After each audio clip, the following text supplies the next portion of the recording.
Good morning. मैं Manisha Meena, assistant professor mathematics, government college Toda rising.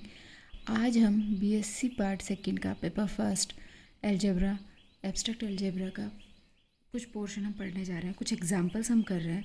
तो इससे पहले हमने काफ़ी डेफिनेशंस पढ़ ली, समुच्चय की, रिलेशंस की, और इसके अलावा हमने ग्रुप के बारे में पढ़ा कि ग्रुप क्या होता है। किसी भी कुछ एग्जाम्पल हमने ऐसे भी किए जिसमें हमें एक सेट दिया हुआ था, उस पर संक्रिया दी हुई है और हमें उसको ग्रुप सिद्ध करना है। तो उसके लिए हमारे पास ग्रुप सिद्ध करने के लिए हमारे पास 4 कंडीशंस हैं।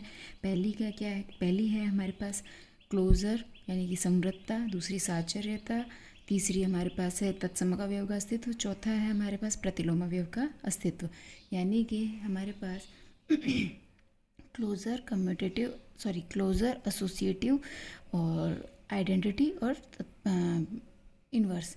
ठीक है, ये हमारे पास 4 प्रॉपर्टीज़ हैं। इसके अलावा अगर 5वीं प्रॉपर्टी कम्यूटेटिव को ये फॉलो करता है, कोई भी संक्रिया है किसी भी समुच्चय में, तो अगर वो कम्यूटेटिव लॉ को फॉलो करता है तो इसका मतलब वो ग्रुप कौन सा हो गया आपके पास? Commutative group. ठीक है, अब हम एक एग्जाम्पल है, इम्पॉर्टेंट एग्जाम्पल है कि एक समुच्चय है जी, जिसके में हमारे पास अवयव हैं 1 2 3 4 से लेके p-1 तक के अवयव, और मल्टीप्लिकेशन मोड p यानी गुणा मोड p, जहाँ p एक अभाज्य संख्या है, गुणा समशेष मोड p के सापेक्ष p-1 कोटि का अबेली ग्रुप है। यानी कि आपको सिद्ध करना है कि जी जिसमें 1 से लेकर p-1 तक के अवयव है, p क्या है? हमारे पास एक अभाज्य संख्या है। तो हमें क्या सिद्ध करना है कि ये एक ग्रुप है, आबेली ग्रुप है, इसका मतलब क्रमविनिमय ग्रुप है। तो इसके लिए हमने क्या किया कि सबसे पहले माना, इसके लिए हमारे पास वही 4-5 प्रॉपर्टीज़ हमें सिद्ध करनी होगी। तो अब माना ए और बी कोई 2 अवयव हैं जो कि जी के अवयव है। तो ए और बी का मान कहाँ से कहाँ तक होगा? 1 से p-1 के बीच में, और बी भी 1 से p-1 के बीच में। तो परिभाषा से हमारे पास क्या है? गुणा समशेष मोड p की परिभाषा हमारे पास क्या है कि a गुणा समशेष mod p b is equal to R के बराबर होगा। अब ये आर क्या है? जहाँ आर ए गुणा बी में p का भाग देने पर प्राप्त ऋणोत्तर शेषफल पूर्णांक है। यानी कि a और b को गुणा करने पर हम यदि p का भाग देते हैं तो हमारे पास जो शेषफल बचता है वो हमारे पास क्या है? r। यानी कि a multiplication mod p, b का मान किसके बराबर होगा? r के बराबर होगा। यानी कि जो शेषफल बचता है उसके बराबर होगा। चूँकि p एक अभाज्य संख्या है, ठीक है, अतः a गुणा p से विभाजित नहीं है, क्योंकि अगर a से p से विभाजित होगा तो या तो a p से विभाजित होगा या b p से विभाजित होगा। अतः a गुणा b p से विभाजित नहीं है, विभाज्य नहीं है। तो इसका मतलब r does not equal to 0, क्योंकि अगर विभाज्य होगा तो a गुणा b में p का पूरा भाग चला जाएगा और शेषफल हमारे पास क्या बच जाएगा? 0। तो r 0 के बराबर नहीं है। इसका मतलब r का मान कहाँ से कहाँ तक है? 1 से p-1, क्योंकि शेषफल जो होता है हमेशा जिस संख्या का हम भाग देते हैं उससे छोटा या उसके बराबर छोटा होता है, उसके बराबर, छोटा या उसके बराबर नहीं होता, क्योंकि बराबर होते क्या हो जाता है? 0। तो छोटा होगा, 1 से p-1 के बीच में होगा। अतः a multiplication mod p b belongs to g, क्योंकि इसका मान भी कहाँ से कहाँ तक आ गया? यानी कि r का मान हमारे पास कहाँ से कहाँ गया? 1 से p-1, यानी कि 1 से p-1 वाले अवयव किस में है? g में। तो इसका मतलब ये r भी किस में आ गया? g में। तो यहाँ से क्या सिद्ध हो गया कि प्रत्येक a बिलोंग्स टू g के लिए a गुणा b mod p belongs to g, वो भी g का अवयव होगा। इस तरह से अतः g गुणा समशेष मोड p के लिए एक समवृत्त है। ठीक है, पहली प्रॉपर्टी हमने सिद्ध कर दी। दूसरी हमारे पास क्या है? साहचर्यता यानी कि एसोसिएटिव। तो एसोसिएटिव में हमारे पास क्या है कि माना a b c belongs to g, तो एसोसिएटिव के लिए क्या करना है? a multiplication mod p multiplication b mod p c, यानी कि पहले b और c को मल्टीप्लाई करो, फिर a को मल्टीप्लाई करो। ये किसके बराबर होगा? पहले a और ये इसके बराबर होना चाहिए कि a और b को गुणा करो और फिर c से गुणा करो। तो इसके लिए a multiplication mod p into b multiplication mod p c, तो इसका मान किसके बराबर? b गुणा c के बराबर। ठीक है, तो इसको हम लिख सकते हैं b c मोड p। तो यहाँ से हमारे पास क्या होगा कि ए, बी और सी तीनों को गुणा करने पर पी का भाग देने पर जो हमारे पास न्यूनतम शेषफल बचेगा वो इसका मान हो जाएगा। तो न्यूनतम ऋणोत्तर शेषफल जब ए गुणा बी गुणा सी में पी का भाग दिया जाता है, यानी कि पी से विभाजित किया जाए, तो इसका बराबर इज इक्वल टू न्यूनतम ऋणोत्तर शेषफल जब ए, हम क्योंकि गुणा जो नॉर्मल आपके पास सिंपल गुणा होता है वो एक साहचर्य होता है, साहचर्य नियम का पालन करता है, तो इसलिए हम इसको ऐसे भी लिख सकते हैं, चाहे पहले बी और सी को गुणा करो चाहे ए और बी को गुणा करो, कोई फ़र्क नहीं पड़ रहा।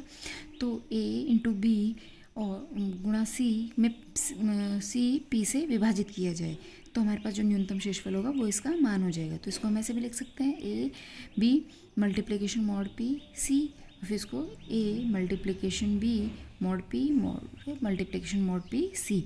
तो इसका मतलब ये क्या हो गया, हमारे पास गुणन संक्रिया जो गुणन समशेष मॉड पी है वो एक सहचारी नियम का पालन करता है। थर्ड हमारे पास है तत्समक अवयव। तत्समक अवयव क्या होता है, एक ऐसा अवयव जिससे ग्रुप के किसी भी अवयव से यानी समुच्चय के किसी भी अवयव से गुणा करें तो हमारे पास वापस से वही अवयव हमें मिल जाए, तो वो क्या होता है हमारे पास तत्समक अवयव। चूँकि गुणन संक्रिया के लिए तत्समक अवयव क्या है, एक, तो एक जी में है हमारे पास, वन बिलोंग्स टू जी, तत्समक अवयव है। चूँकि प्रत्येक ए बिलोंग्स टू जी के लिए वन को किसी भी ए से गुणा करो तो हमेशा हमें क्या मिलेगा, ए ही प्राप्त होगा। ठीक है। फोर्थ हमारे पास क्या है, प्रतिलोम अवयव। प्रतिलोम अवयव के लिए हमारे पास क्या है कि माना S belongs to G, S G का कोई अवयव है, तो एस का मान कहाँ से कहाँ तक होगा, 1 से p-1 के बीच में। ठीक है। और चूँकि 1 2 3 p-1 तक के जितने भी अवयव सब जी में हैं और एस भी जी में है, तो इसका मतलब एस का इन सभी के साथ गुणा करने पर जो अवयव आएंगे वो भी किसके अवयव होंगे, जी के अवयव होंगे। क्योंकि जी में सारे के सारे अवयव अलग अलग हैं, तो इसलिए 1 into S, 2 into S, 3 into S, इसी सारे के सारे भी अलग अलग होंगे। इनमें से कोई भी दो अवयव समान नहीं है, क्योंकि यदि 1 is less than equal to i और जे कोई दो अवयव हैं तथा आई ग्रेटर देन जे है, तो आई को एस से गुणा करें और जे को एस से गुणा करें। अगर कोई भी दो अवयव बराबर हैं तो आई गुणा एस तथा जे गुणा एस को पी से विभाजित करने पर समान ऋणोत्तर शेषफल प्राप्त होता है। इसका मतलब I S minus J S में पी, ये क्या है, जब इन दोनों में शेषफल समान प्राप्त हो रहा है तो इसमें जो बड़ी संख्या है आई हमारे पास बड़ा है, तो आई को एस से गुणा किया तो I S minus J S, इसमें पी का पूरा पूरा भाग चला जाएगा। ठीक है। तो I S minus J S, तो i minus J S P से विभाज्य है, जो कि संभव नहीं है, क्योंकि अगर ये पी से विभाज्य है तो इसका मतलब शेषफल हमें क्या प्राप्त होगा, 0। तो और आई माइनस जे ये किस में बिलोंग कर जाएगा, जी में। ठीक है। तो i minus j is less than equal to p-1, तो s less than equal to p-1 तथा p क्या है हमारे पास, एक अभाज्य संख्या है। p हमारे पास क्या है, अभाज्य संख्या है। तो i multiplication mod P s does not equal to j multiplication mod P s. अतः अब इनमें से कोई भी समुच्चय जी के ये सारे के सारे क्या हो गए, इसके भिन्न भिन्न अवयव हो गए, तो इनमें से कोई भी अवयव समान नहीं है। ठीक है। तो यहाँ से हमारे पास क्या सिद्ध हो गया कि इन सभी कोई भी अवयव समान नहीं है। फिर इसके बाद हमने क्या किया कि प्रतिलोम अवयव, प्रतिलोम अवयव के लिए क्या क्या ज़रूरी है कि ए को अगर बी से गुणा करें और हमें तत्समक अवयव मिल जाए तो बी क्या होगा, ए का इन्वर्स होगा। तो हमने देखा कि R multiplication mod P S is equal to 1 के बराबर है, यानी कि आर को एस से गुणा करने पर हमें 1 प्राप्त हो रहा है। इसका मतलब आर एस का प्रतिलोम है। अतः जी में प्रत्येक अवयव का प्रतिलोम अवयव विद्यमान है। ठीक है। नेक्स्ट हमारे पास है कि प्रतिलोम अवयव हो गया। अब हमें पांचवी क्या चीज़ सिद्ध करनी है, क्रम विनिमेयता। तो क्रम विनिमेयता के लिए यानी ए को बी से गुणा करो और बी को ए से गुणा करो, तो ए गुणा बी पी, ए गुणा बी मॉड पी